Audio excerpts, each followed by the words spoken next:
मंडळी नमस्कार, मी एकनाथ वाघमोडे. आपण पाहता 51 न्यूज. वडूज पोलीस ठाण्याच्या इमारतीच्या समोर आता सध्या आपण उभे आहोत.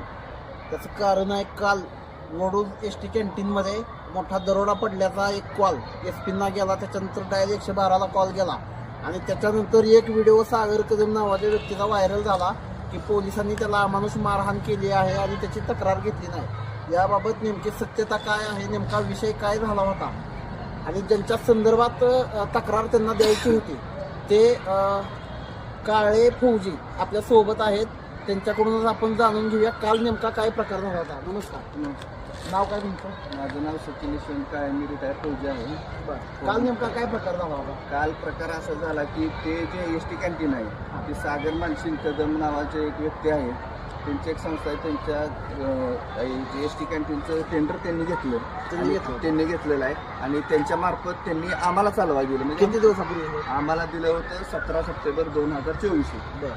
त्या तेव्हापासून आम्ही चाललोय आणि मार्चमध्ये माझे काही घरगुती कामामुळे मला हे झालं नाही, मला चालवता आलं नाही, म्हणून मी ते बंद करायचा निर्णय घेतला. बंद करायचा निर्णय घेतल्यानंतर त्यांना फोन केला, म्हणलं साहेब मला काही जुळत नाही, आपला हिशोब करूया आणि बाकीचं तुमचं तुम्ही चालवा.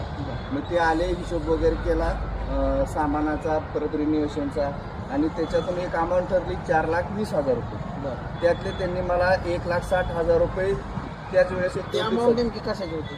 ते अमाऊंट ते रिन्युएशन आणि भांडी. तुमचे भांडे होते का त्याच्यात? भांडी आहेत माझे त्याच्यात. मग ते भांडी तो सेटअप आहे जो किचनचा, तो सगळा सेटअप मी त्यांना दिला. मग त्याचे पैसे प्लस ते रिन्युएशन आहे, असे मिळून एक 4,20,000 रुपये झाले. हिशोब सगळा तेवढा हिशोब तेवढा झाला. आणि त्याच्यानंतर त्यांनी मला 1,60,000 रुपये दिले आणि परत बाकीच्या नंतर देतो म्हणून खेळवत मला मी आतापर्यंत आणले.